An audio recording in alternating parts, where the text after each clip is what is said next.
World News Today, brought to you by Admiral Corporation, world's largest manufacturer of radio phonographs with automatic record changers.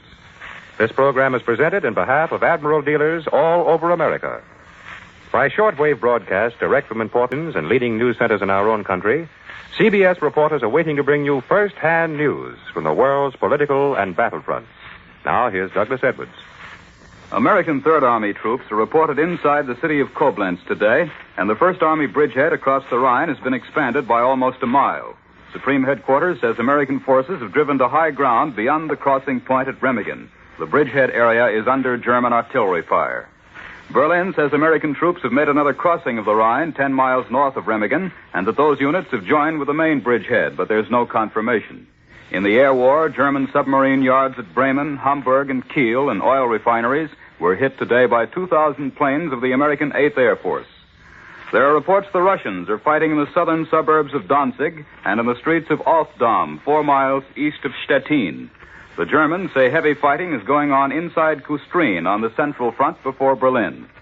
In the Pacific, the Iwo Jima battle is still going on, and Tokyo Radio continues to claim the Americans have landed on Mindanao in the Philippines. And now we switch you to a Columbia correspondent overseas. For more news of the fighting in Western Europe, Admiral takes you to Supreme Headquarters in Paris.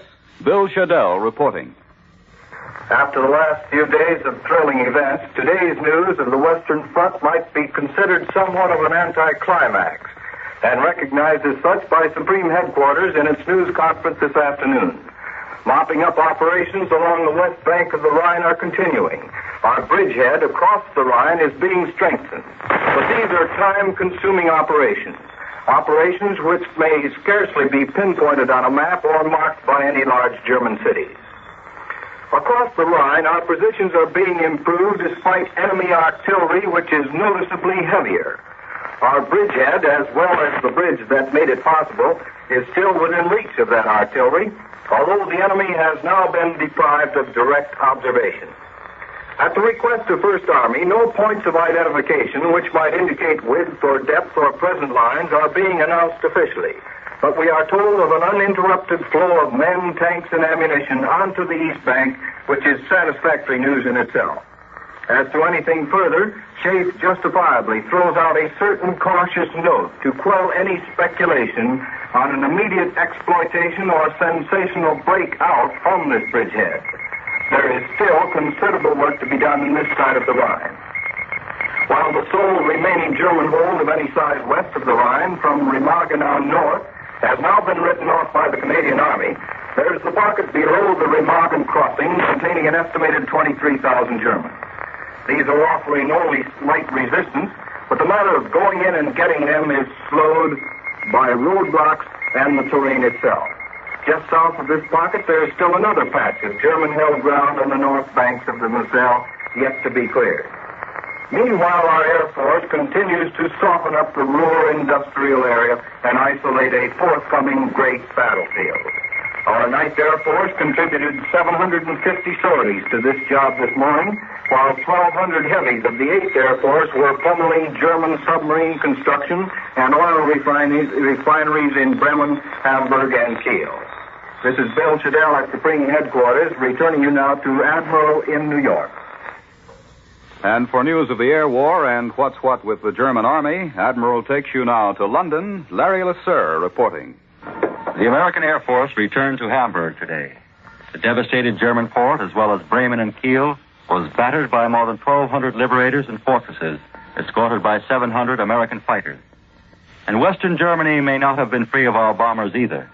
This afternoon, we could hear the German radio reporting new bomber formations over the Reich, but I haven't seen anything official on it yet. Today was Heroes' Day in Germany.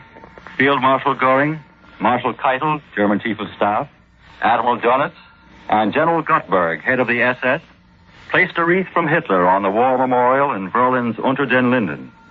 And a manifesto from Hitler was read over the German radio. Hitler said nothing new. His statement covered the old ground of injustices at Versailles.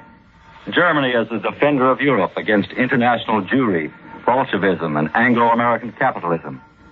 But Hitler implied that it was still in the power of the German soldiers to make the price of victory too expensive for the Allies in terms of lives and equipment. London interprets Hitler's statement as an appeal to the Germans to go down fighting for the sake of tradition, so that future generations of Germans will be inspired to try it again. With the Rhine's west bank secured, Britain expects other crossings of Germany's River of Destiny, after a lull to build up our own strength. And after that, the end of the European war should not be far off. But before then, Britain expects another bloodbath in the ranks of the German army. It's now recognized in London that the German army has become a party army, controlled by the Nazis. In imitation of the Russians, the Nazi Party has appointed political commissars, one to each division of the German army, and he has Nazi assistants keeping watch over German army formations down to the size of companies. The purpose of this is to keep a check on German army officers who might be willing to surrender their units. And we know here that even though von Rundstedt commands all the armed forces in the West, a check is kept on him too. Von Rundstedt must report to Himmler, and all of von Rundstedt's chief officers must report to Himmler too. A double check even on the commander-in-chief. And this is Larry LeSueur in London, returning you now to Admiral in New York. More news in just a moment, but first here is Warren Sweeney with a message from Admiral. If you like beautiful furniture, your Admiral dealer is going to get an easy order from you for your post-war Admiral radio phonograph with an automatic record changer. Admiral cabinets will have everything. They'll be beautiful in style and design. From the lowest price table model to the finest radio phonograph, the traditional beauty of Admiral cabinets will give just the tasteful charm that you want in your home. There'll be modern designs in plastics and wood. There'll be authentic period reproductions to match your particular furniture styling. And they'll all be built in true Admiral fashion of the best available materials. In these exquisitely beautiful cabinets, you'll be getting the high-fidelity performance of Admiral radio, plus the trouble-free operation of the Admiral automatic record changer. All things considered, for your next radio phonograph, you'll undoubtedly choose Admiral, America's smart set. Now, here once again is Douglas Edwards. Red Army forces are reported battling in the southern suburbs of Danzig today and in the streets of Altdam, which is 4 miles east of Stettin. And before Berlin, the Germans say fierce fighting rages inside the older fortress city of Kustrin. The Second White Russian Army swept across the Nogat River to capture a town 20 miles from Danzig, while the central units drove toward the city's inner defenses. Front dispatches say the First Army, the First Russian Army, whose upper wing was battling along the approaches to Stettin, has reached its starting point for an all-out offensive on Berlin. These reports are not officially confirmed in Moscow. A German military commentator, declaring the heaviest battles are ahead, admits that Marshal Zhukov's forces are massing on the Oder for the thrust at the barricaded capital. Patrol action continues on the Italian front. And for a direct report from Italy, Admiral takes you now to CBS Rome, Farnsworth Fowle reporting. Today's air activity was marked by a new development. For the first time, medium bombers were sent across the frontier into Austria. Heretofore, this has been the hunting preserve of the heavy bombers, with occasional assistance from long-range fighter bombers. But today, the American B-25s of the 12th Air Force attacked a bridge on the main line between Linz and Klagenfurt. There's nothing very remarkable about this performance. The point they attacked is only 200 miles from our front line in Italy, and the B-25s in the past have gone to targets as much as 500 miles from their bases. But it's interesting as an example of the way in which the Air Force is closing in on the German communications system.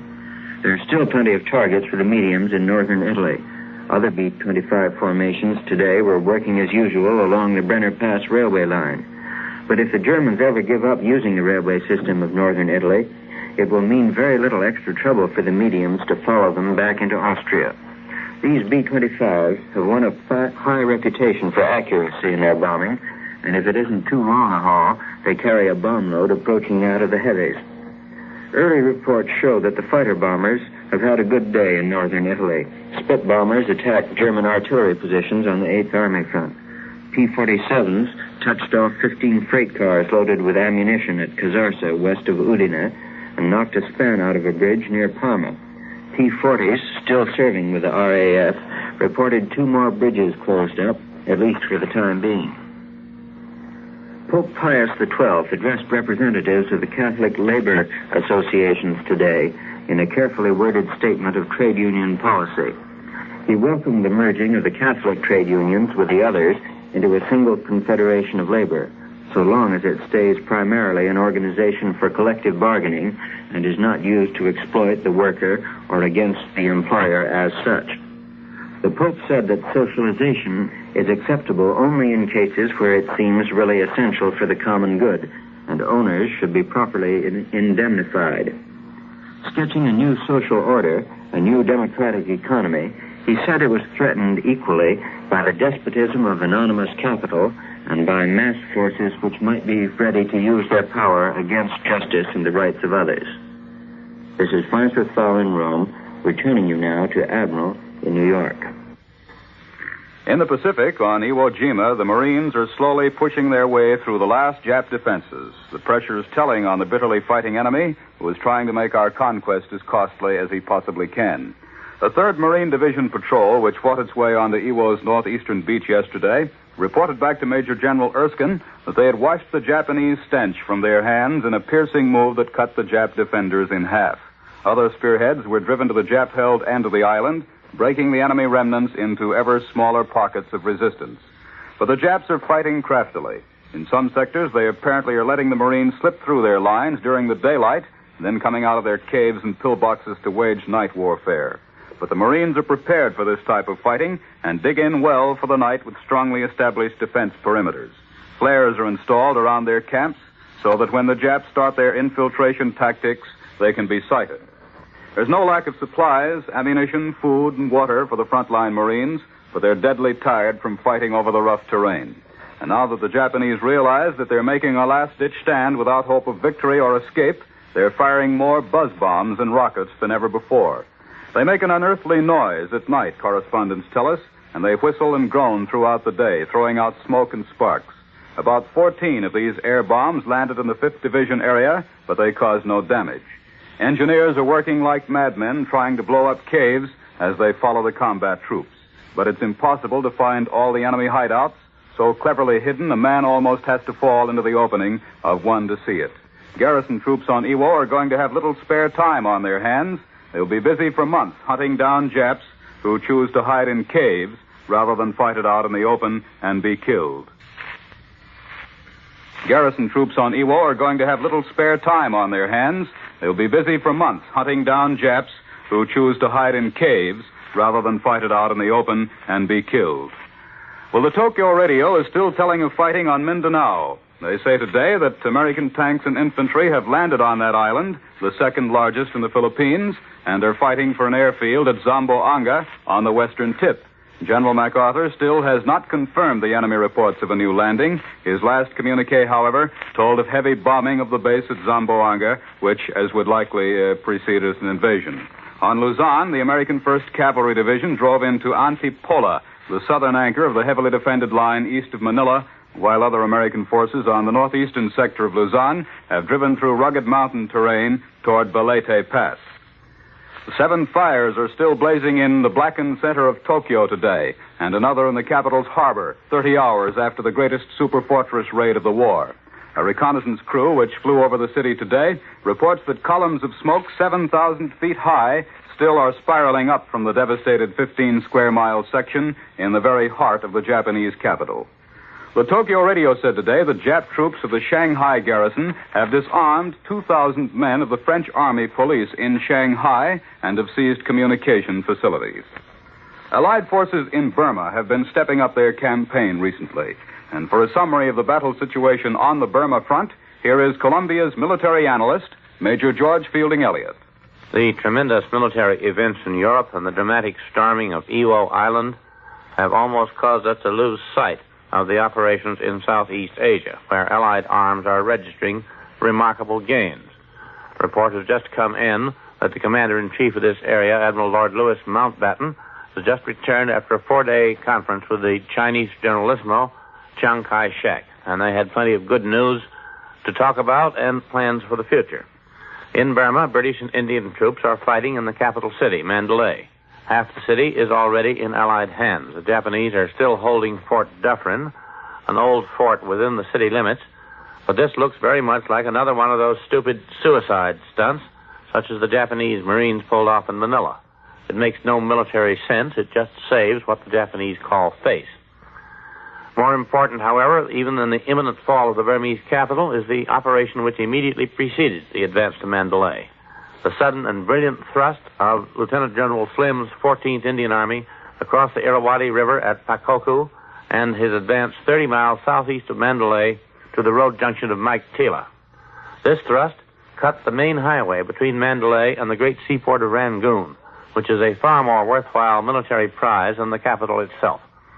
The advance forces of the 14th Army are now fighting to cut the Mandalay-Rangoon Railway as well, which runs some miles east of the highway. Within the arms of the trap thus forged are encircled most of the Japanese troops now in Burma. There does not appear to be any great likelihood that they can fight their way out. If the Japanese troops inside this pocket are destroyed, there will be very few Japanese left to bar the path of General Slim's hard-fighting Tommies and Sepoys to Rangoon. Whether Slim can take Rangoon in the few remaining weeks of good fighting weather before the monsoon sets in remains to be seen, but there is certainly a chance that he can do so. Finally, northeast of Mandalay, another success is chalked up for the British, American, and Chinese troops of the Northern Combat Command. These troops have taken the railhead town of Lashio, terminus of the old Burma Road. And so, in all the Burmese theater, the word is victory. Now, here again is Douglas Edwards.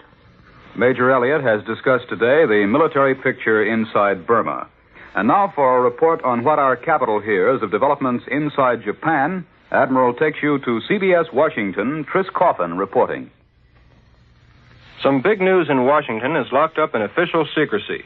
A series of conferences on the Far East have been taking place behind closed doors. Both military and political problems have been discussed. Within the past week, President Roosevelt has talked to Admiral Nimitz, General Stilwell, former Chief of Staff in China, Admiral Halsey, and Major General Hurley, our ambassador.